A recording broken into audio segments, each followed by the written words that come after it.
ختم اللہ علی قلوبہم وعلی سمعہم وعلی ابصارہم غشاوہ ولہم عذاب عظیم۔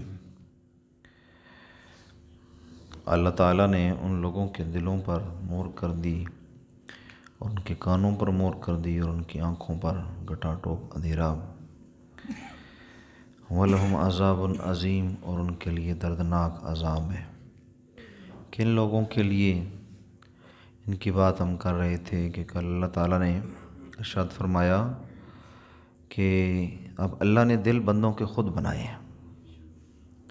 اللہ سے بہتر تو تخلیق کوئی نہیں ہے، اور اللہ نے ان لوگوں کے کان خود بنائے ہیں، ان کے اندر طاقت بھی اللہ نے خود دی ہے، آنکھیں بھی خود بنائی ہیں، طاقت بھی خود دی ہے، لیکن ان کے دلوں پر، آنکھوں پر، کانوں پر مہر کیوں کر دی ہے؟ ان کی ایکٹیویٹی کیوں بند ہو گئی ہے؟ ان کی ایکٹیویشن کیوں بند ہو گئی ہے؟ ان کی جو صلاحیات ہیں وہ ختم کیوں ہو گئی ہیں؟ اس کی وجہ یہ ہے کہ جب کوئی چیز جس مقصد کے لیے بنائی جائے اس مقصد سے ہٹا کر استعمال کی جائے تو پھر وہ چیز ضائع ہو جاتی ہے۔ اس کی مثال یہ ہے کہ ایک کنواں کھودا جائے پانی پینے کے لیے، استعمال کرنے کے لیے، لیکن کھودنے کے بعد اگر اس سے پانی نہ نکالا جائے تو آپ تمام لوگ جانتے ہیں کہ اس کنویں کا کیا حال ہوتا ہے۔ بدبو، تعفن، پانی کا ذائقہ بدل جاتا ہے، پانی سوکھ جاتا ہے، کوئی نہ کوئی ایسا واقعہ ہو جاتا ہے کہ جس سے اس کنویں کا فائدہ ختم ہو جاتا ہے۔ اسی طرح جس نل سے پانی ہم استعمال کرتے ہیں، ٹوٹی سے، اس ٹوٹی کو لگاتار اگر بند رکھا جائے، ایک وقت آتا ہے کہ اس کے اندر سے پانی آنا بند ہو جاتا ہے۔ کیوں؟ اس کے اندر پانی ٹھہر کر زنگ آلود ہو جاتی ہیں نالیں، یا اس کا جو فنکشن ہے وہ کھڑے کھڑے، پڑے پڑے، بند رہے اس کا فنکشن ختم ہو جاتا ہے۔ اسی طرح دنیا کی ہر چیز کا یہ اعتبار ہے کہ جب وہ استعمال ہوتی ہے تو اس کا استعمال کے وقت اپنا ایک مزہ اور اپنا ذائقہ اور اپنا منفعت ہوتی ہے، لیکن جب اس کا استعمال ختم ہو جاتا ہے تو پھر کیا ہوتا ہے کہ وہ کباڑ کے اندر چلی جاتی ہے۔ اسی طرح جو شاخ، علامہ اقبال رحمۃ اللہ علیہ نے فرمایا کہ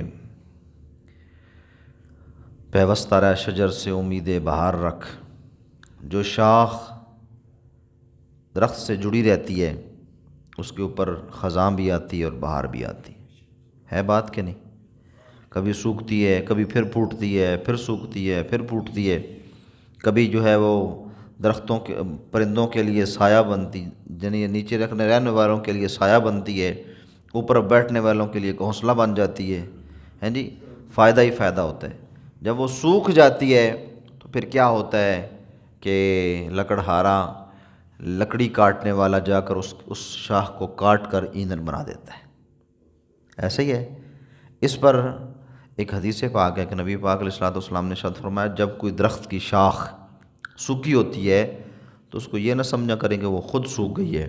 جب کوئی شاخ اللہ کے ذکر سے غافل ہوتی ہے تو وہ شاخ سوکھ جاتی ہے، پھر وہ ایندھن بن جاتی ہے جی۔ اب دیکھیں کہ اگر کوئی درخت کی شاخ سوکھ جائے تو وہ ایندھن بن جاتی ہے، اور جو بندہ اللہ کے ذکر اور اللہ کے حکم سے غافل ہو جائے پھر اس کا کیا حال ہوتا ہے؟ اللہ نے فرمایا، یا ایھا الناس یا ایھا الذین آمنوا قوا انفسکم واہلیکم نارا وقودھا الناس والحجارہ، یاد رکھو اپنے آپ کو بھی بچاؤ اور اپنے اہل خانہ کو بھی جہنم کی آگ سے بچاؤ۔ کیوں؟ اس کا ایندھن انسان اور پتھر ہوا کرتے ہیں۔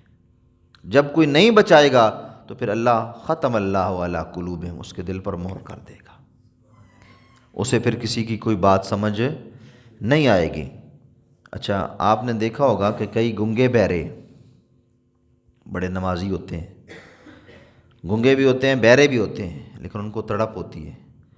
کئی چنگے بھلے جناب قرآن پاک والے پلے بھی نہیں آنے، نماز والے پلے بھی نہیں آنے۔ یہ کیا ہے؟ یہ اللہ کی تقسیم ہے، اللہ کا فضل ہے۔ آج ہم جو یہاں بیٹھے ہیں، ہم میں سے کسی کی طاقت نہیں ہے، یہ اللہ کا فضل ہے۔ مجھے پتہ ہے آپ میں سے کئی ایسے بیمار ہیں جو زیادہ دیر بیٹھ بھی نہیں سکتے، زیادہ دیر آپ لوگ، کئی ایسے بندے ہیں جو زیادہ نیچے ان سے بیٹھا نہیں جاتا، لیکن اس کے باوجود وہ بیٹھے ہوتے ہیں، یار کوئی گل شاید سنی پڑھی سمجھی آخرت وچ فائدہ دے ویسے۔ تو یہ کیا بات ہے کہ کچھ لوگ تو اس کو اگنور کرتے چلے جاتے ہیں اور کچھ لوگ بیٹھے ہوتے ہیں، اس لیے کہ ہر ایک کا خاصہ نہیں ہے، ہر ایک اس بات کو اس متحمل نہیں ہوتا کہ ہر بات اس کو سن سکے اور سمجھ سکے، ہر بات جو ہے کسی کے سمجھنے کی ہوتی بھی نہیں ہے۔ اس لیے اللہ تعالیٰ فرماتے ہیں ختم اللہ علی قلوبہم، ان کے متعلق پریشان نہ ہو میرے محبوب، جو آپ کے پیغام کو سمجھتے نہیں ہیں، ان کے دلوں پر مہر آ گئی ہے، اب وہ جو مرضی آپ کر لیں وہ دین کی طرف نہیں آئیں گے۔ وعلی سمعہم، اور ان کے کان بھی بند ہو گئے ہیں اور ان کی آنکھیں بھی اندھی ہو گئی ہیں، غشاوہ، ان کے آگے پردہ آ گیا، جو کچھ مرضی کرتے رہو۔ اب دیکھیں نا، قرآن مجید برہان رشید جب کہہ رہا ہے ان الذین آمنوا وعملوا الصالحات اولئک هم خیر البریہ، جنہوں نے نبی پاک علیہ الصلوۃ والسلام کی محبت میں کلمہ پڑھ لیا اور سرکار کی معیت میں اپنی زندگی گزاری، وہ خیر البریہ ہیں، سب سے بلند و بالا ہیں۔ لیکن قرآن پڑھ کے کچھ لوگ کہہ رہے تھے نہیں نہیں نہیں نہیں نہیں نہیں، وہ جی انہوں نے فلان جگہ سے ظلم کیتا، فلاں اہل بیت سے صحابہ ٹکرا گئے، یہ ہو گیا۔ حالانکہ قرآن کہتا ہے اشداء علی الکفار رحماء بینہم، آپس میں اتنے شیر و شکر ہیں، اتنے شیر و شکر ہیں کہ وہ کبھی جدا ہو ہی نہیں سکتے، جدا ہو ہی نہیں سکتے۔ یعنی دیکھیں نا، سیدہ عائشہ صدیقہ رضی اللہ تعالیٰ عنہ سے پوچھا گیا، حضرت رسول کائنات مفخر موجودات صلی اللہ تعالی وسلم کی کچھ مہمان حاضر ہوئے، عرض کی بھی جناب عائشہ ہم یہ پوچھنا چاہتے ہیں کہ سرکار علیہ الصلوۃ والسلام سب سے زیادہ پیار کس سے کرتے تھے؟ تو آپ نے فرمایا مردوں میں پوچھ رہے ہو یا عورتوں میں؟ تو انہوں نے کہا جی عورتوں میں۔ آپ نے فرمایا سب سے زیادہ ہمارے آقا سب سے زیادہ اپنی لاڈلی بیٹی بضعۃ منی حضرت سیدہ کائنات خاتون جنت سے کرتے تھے۔ اب یہ کون بتا رہا ہے؟ کون بتا رہا ہے؟ حضرت عائشہ۔ اب اگر بغض ہوتا، نفرت ہوتی تو کوئی ایسا بتاتا ہے بات؟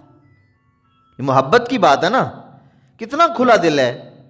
حالانکہ اب سوتیلی بیوی کی بیٹی ہیں، سگی بیٹی تو نہیں ہے، سوتیلی بیٹی ہے نا، دوسری بیوی کی بیٹی ہیں، تو اتنے دوسری بیویاں کوئی نہیں قبول کرنا تو دوسری بیٹی کو تو کتوں کو قبول کرے سے۔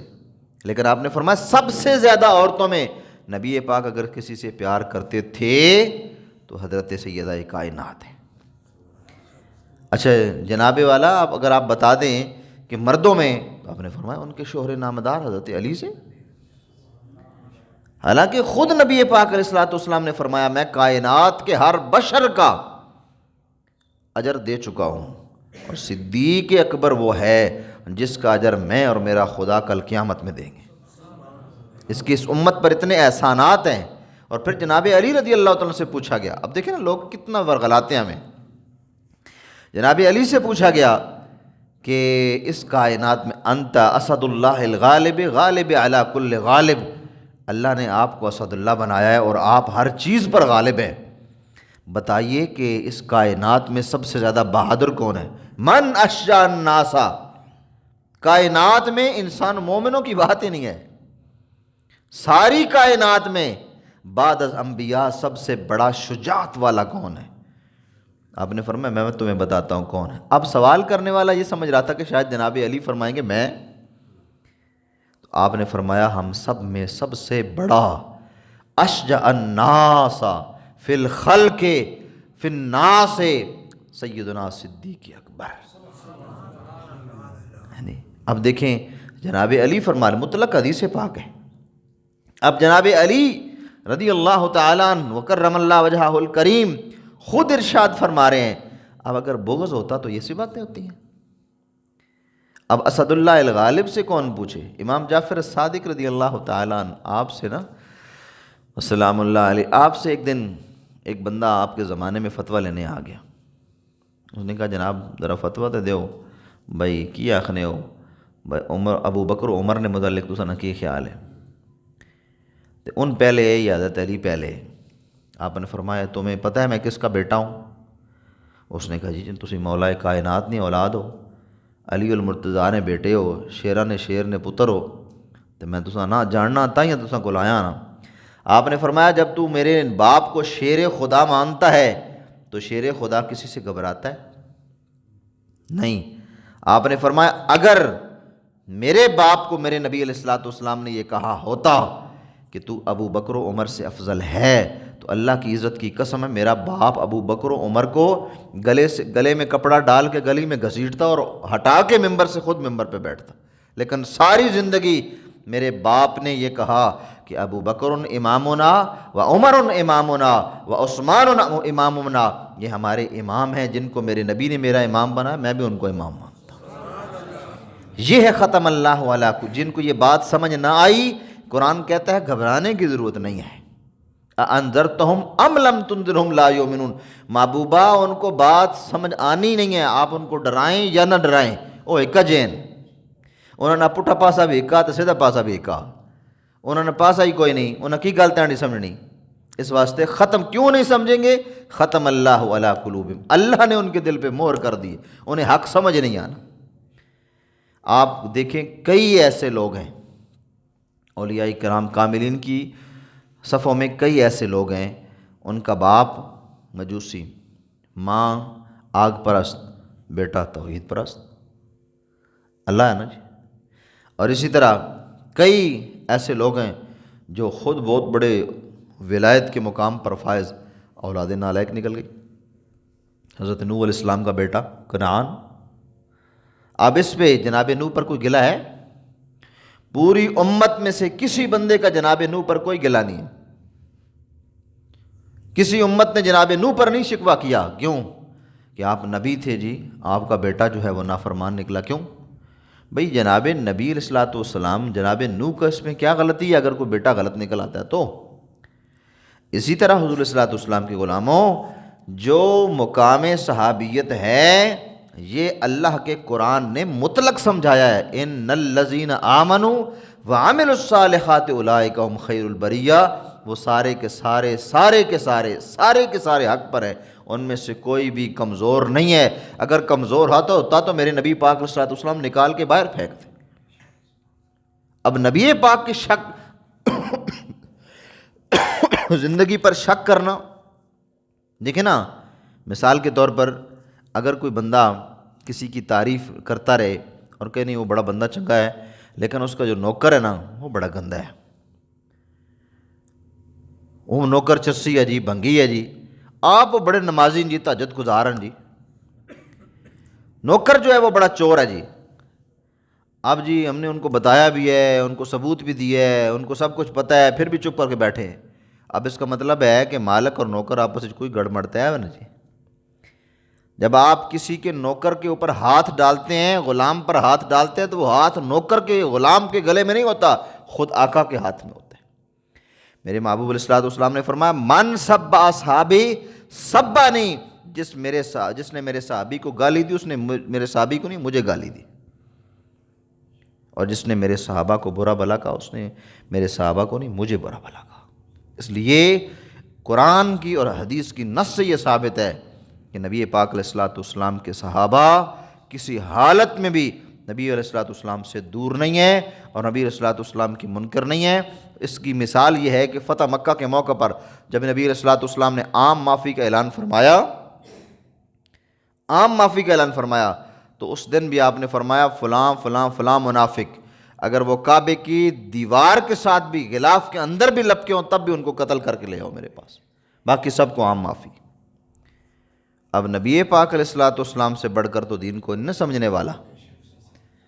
اللہ تعالی ہم سب کو رسول اللہ صلی اللہ علیہ وسلم کے طفیل دین کو سمجھنے کی توفیق عطا فرمائے اور ہم سب کو قرآن مجید کا فہم نصیب فرمائے۔ کل سے انشاءاللہ نماز شام 8 بجے ادا کریں گے، تو ٹائم بھی پھر انشاءاللہ صبح بدل دیں گے، اور رات کی شب بیداری کے حوالے سے 1-2 باتیں سماعت کر لیں۔ نبی پاک علیہ الصلوۃ والسلام صحابہ کو